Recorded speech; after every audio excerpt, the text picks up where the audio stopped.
Dear viewers, this video is part 2 in the series on cancer, that is neoplasia, in Medicine for Common Man series.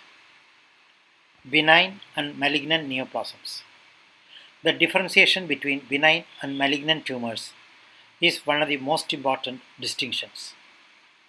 Benign and malignant tumors usually can be distinguished on the basis of various features. Malignant tumors also tend to grow more rapidly than benign tumors, but there are so many exceptions that growth rate is not a reliable discriminator between benignity and malignancy. In fact, even cancers exhibit remarkably varied growth rates, from slow-growing tumors associated with survival for many years, often without treatment, to rapidly growing tumors that may be lethal within months or weeks. Differentiation and anaplasia. Differentiation refers to the extent to which neoplastic parenchymal cells resemble the corresponding normal parenchymal cells, both morphologically and functionally. Lack of differentiation is called anaplasia. In general, benign tumors are well differentiated.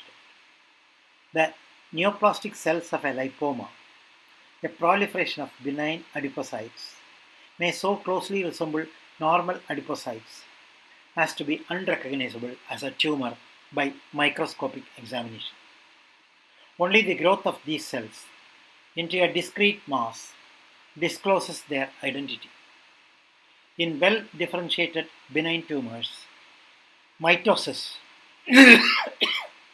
that is, evidence of multiplication of cells, are usually rare and are of normal configuration.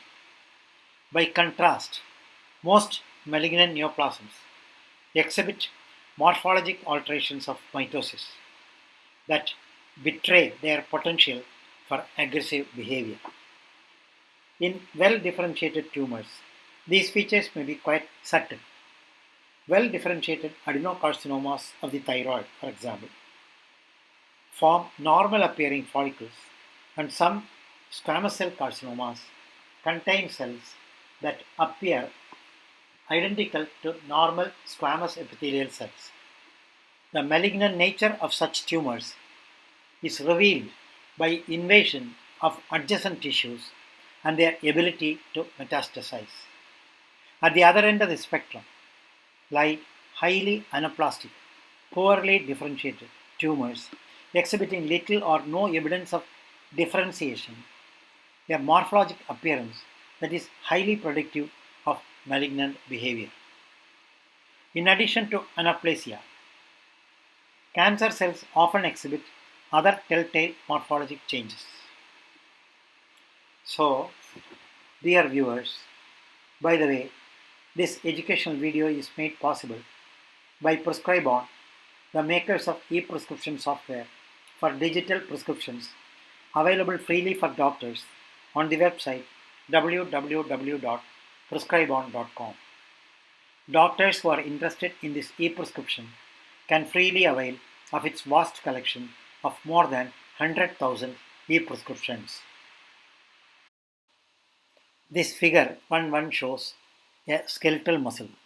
On the left is the picture of a normal skeletal muscle with its nucleus. On the right, we see a cancerous skeletal muscle, technically known as rhabdomyosarcoma. The cell size is larger, irregular in shape and size, and has many nuclei. There is a marked variation in size. Marked darker staining character of the nuclei is also seen, that is technically called hyperchromatism. There are also multiple nuclei in a single cell. Pleomorphism. Pleomorphism refers to variation in cell size and shape. Thus, cells within the same tumor are not uniform but range from small cells with an undifferentiated appearance to tumor giant cells many times larger than their neighbors. Some tumor giant cells possess only a single huge polymorphic nucleus, while others may have two or more large hyperchromatic nuclei. See Figure 1.1 shown earlier. Abnormal nuclear morphology. Characteristically, cancer cells have nuclei that are disproportionately large with a nuclear to cytoplasm ratio that may approach 1:1 instead of the normal 1:4 to 1:6. The nuclear shape is variable and often irregular, and the chromatin is often coarsely clumped and distributed along the nuclear membrane, or more darkly stained than normal. That is, technical term is hyperchromatism. Abnormally large nucleoli are also commonly seen. Mitosis.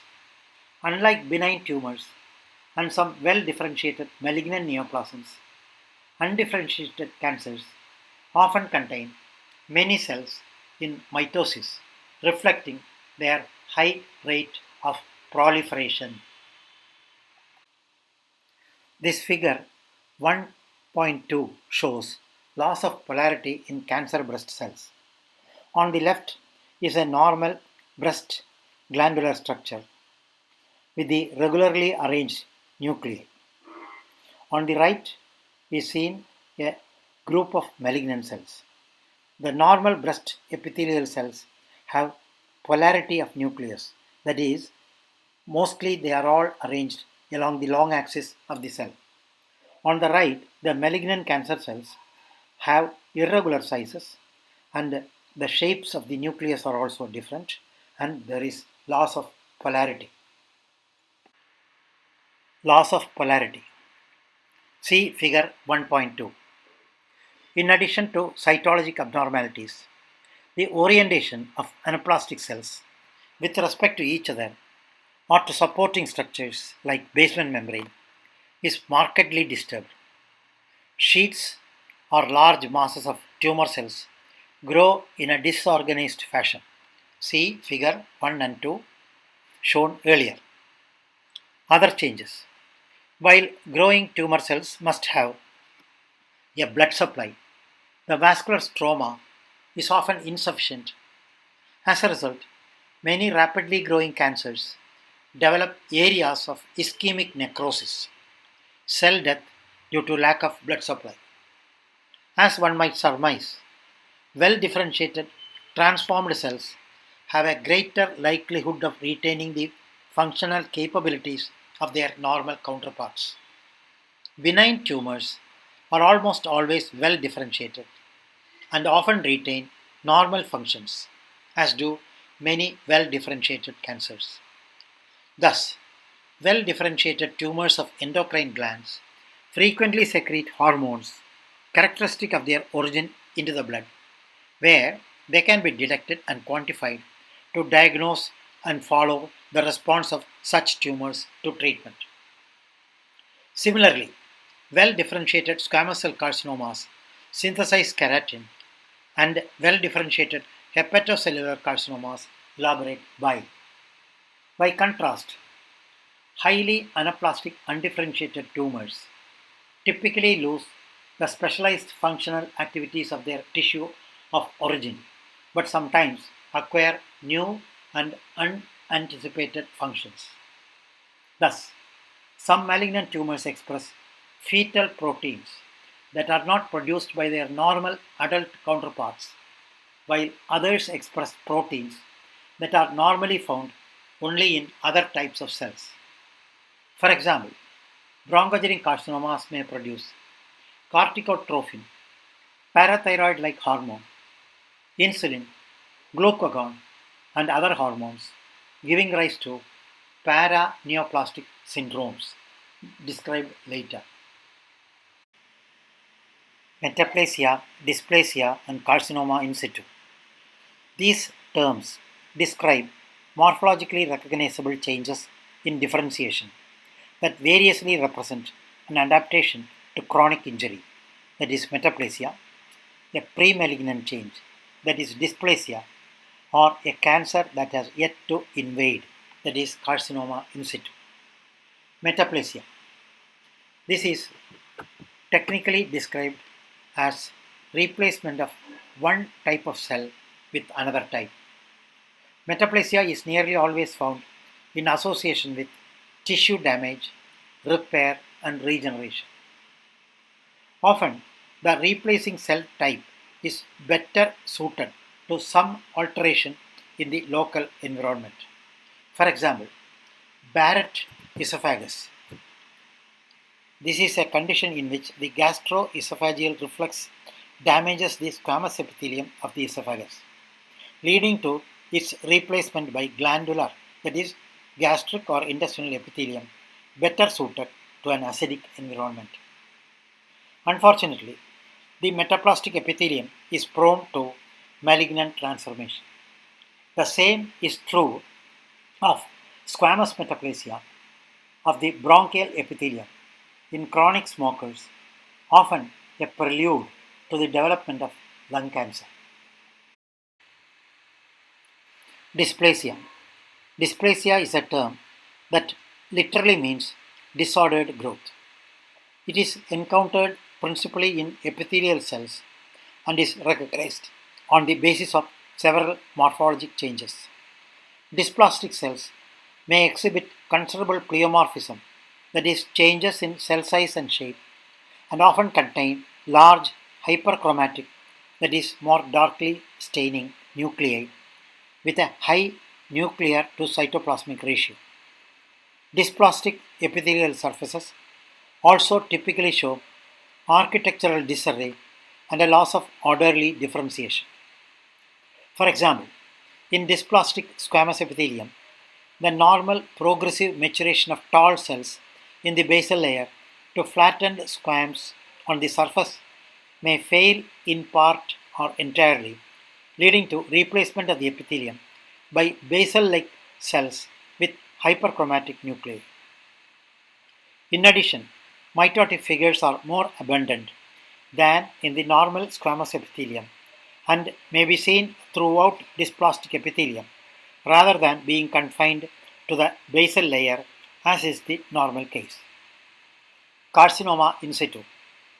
When dysplasia is severe and involves the full thickness of the epithelium, but the lesion does not penetrate the basement membrane, it is referred to as carcinoma in situ. Figure 1.3 shows the normal basement membrane. Here we see the tall epithelial cells. Underneath is the almost uniformly staining thin layer of basal lamina, under which there is a reticular lamina. Then there is capillary blood vessels in the connective tissue. See figure 1.3 for the basement membrane structure. Note, basement membrane is a fibrous matrix composed primarily of glycoproteins, collagen, and laminin that are secreted by the epithelial cells. Basement membranes they form the supporting structure on which epithelial and endothelial cells grow. Carcinoma in situ is often seen in the skin, breast, bladder, and uterine cervix. In situ epithelial cancers display all of the cytological features of malignancy and, unless treated, have high probability of progression to invasive cancers. Dysplastic changes are often found adjacent to foci of invasive carcinoma. In the cervix, severe epithelial dysplasia or carcinoma in situ frequently antedates the appearance of cancer. Although dysplasia may be a precursor to malignant transformation, it does not always progress to cancer. With removal of inciting causes, even moderately severe dysplasias may be completely reversible. Even carcinoma in situ may persist for years before it becomes invasive. Cancers arise by accumulation of mutations. The time interval for evolution of full-blown cancers from in situ lesions relates most likely to the time required for accumulation of all the mutations that are needed to induce a fully malignant phenotype, that is, a fully malignant functional behavior. Local invasion. The growth of cancers is accompanied by progressive invasion, destruction of surrounding tissue, and eventually systemic spread. Nearly all benign tumors grow as cohesive expansile masses that remain localized to their site of origin and lack the capacity to invade or metastasize to distant sites. Because benign tumors grow and expand slowly, they usually develop a rim of compressed fibrous tissue called a capsule that separates them from the surrounding normal tissue. The tumor capsule consists of extracellular matrix deposited by stromal cells such as fibroblasts, which are activated by hypoxic damage resulting from the pressure of the expanding tumor. Such encapsulation creates a tissue plane that makes the tumor discrete, readily palpable, movable, that is non-fixed, and easily excisable by surgical enucleation. There are a few exceptions to this rule, however. For example, hemangiomas, that is benign neoplasms composed of tangled blood vessels, are often unencapsulated and permeate the site in which they arise. Example, the dermis of the skin and the liver. When such lesions are extensive, they may be unresectable. In contrast, malignant tumors are, in general, poorly demarcated from the surrounding normal tissue and lack well-defined cleavage planes. Slowly expanding malignant tumors may develop an apparently enclosing fibrous capsule and push along a broad front into adjacent normal structures. However, histologic examination of such pseudo-encapsulated masses almost always shows rows of tumor cells penetrating the margin and infiltrating adjacent structures, a crab-like pattern of growth that fits the popular image of cancer. Invasiveness. Next to the development of metastasis, invasiveness is the most reliable discriminator of malignant and benign tumors. Most malignant tumors do not recognize normal anatomic boundaries. Given time, they will penetrate the wall of the colon or uterus, for example, or fungate through the surface of the skin. This invasiveness makes their complete surgical resection difficult or impossible. Even if the tumor appears well circumscribed, it is necessary to remove a large margin of adjacent, apparently normal tissue to ensure complete local excision. Metastasis. Metastasis is defined as the spread of a tumor to sites that are physically discontinuous with the primary tumor, an event that unequivocally marks a tumor as malignant. The invasiveness of cancers permits them to penetrate blood vessels, lymphatics, and body cavities, providing the opportunity for spread. All malignant tumors can metastasize, but some do so very infrequently. Examples include 1. Malignant neoplasms of the glial cells in the central nervous system called gliomas. Note, glial cells are any of the cells that hold nerve cells in place and help them work the way they should. 2. Basal cell carcinomas of the skin. Note, basal cells are found at the bottom of the epidermis, the outermost layer of the skin. Basal cells produce new skin cells. As new skin cells are produced, they push older cells toward the skin surface, where the old cells die and are sloughed off.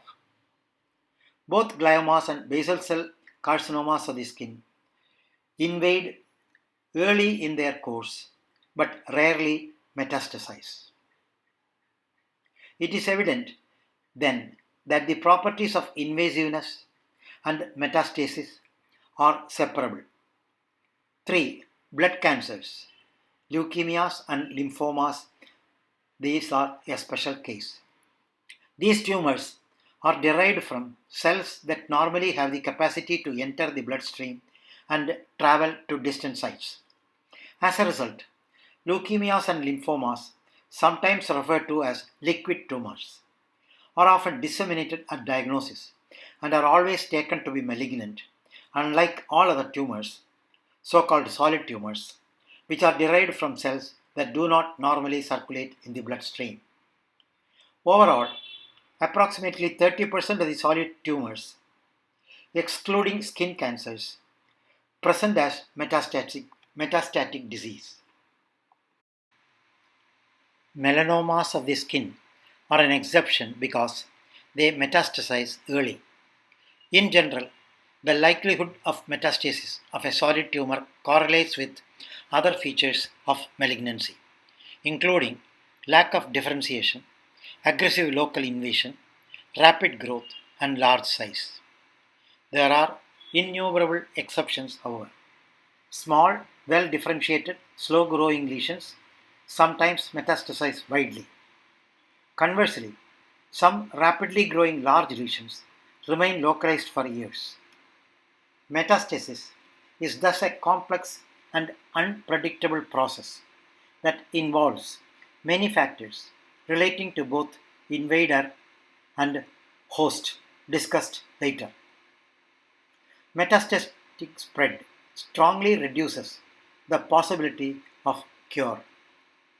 Hence, short of prevention of cancer, no achievement would be of greater benefit to patients than an effective means to block metastasis, with the important caveat that many tumors that kill the patient have already spread by the time of initial diagnosis.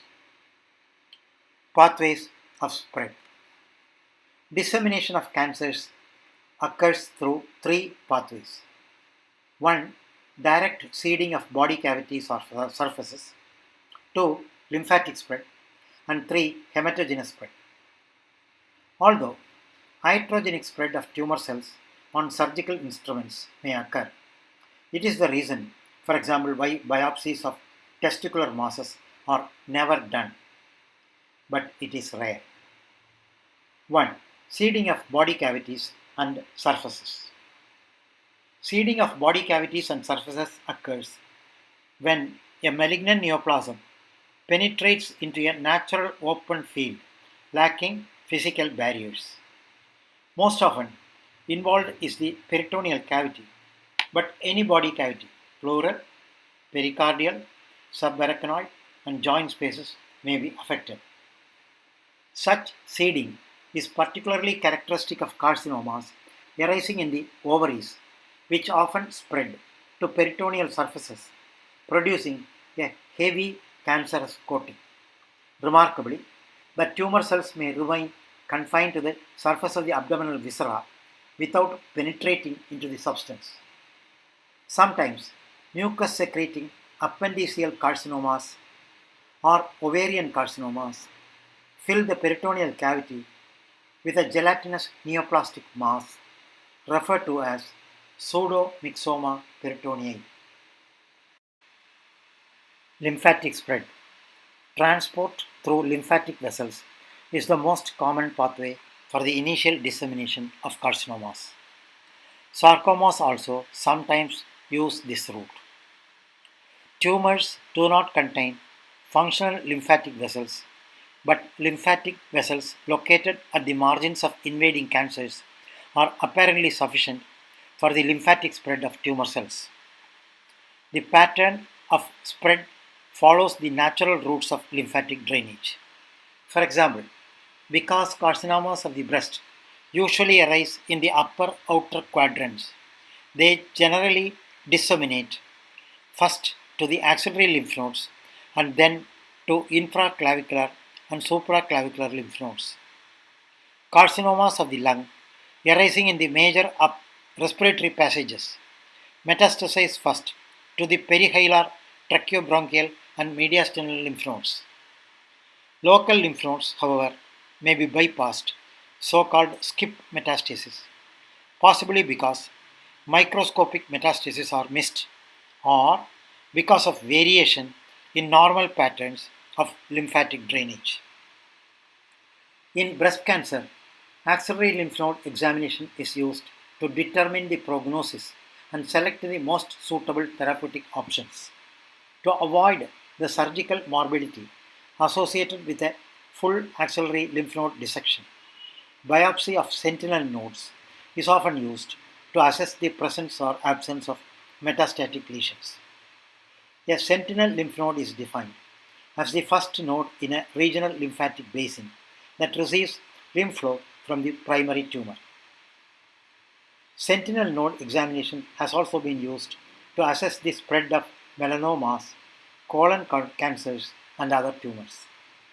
In many cases, the regional nodes serve as effective barriers against further dissemination of the tumor, at least for a while. Conceivably, after arrest within the node, the cells may be destroyed by a tumor-specific immune response. The immune response to tumor cells or antigens in draining lymph nodes may lead to enlargement, that is hyperplasia of the nodes. So, dear readers, this is the end of part 2 in the series on cancer, that is neoplasia in the medicine for common man series. Thank you for watching the video.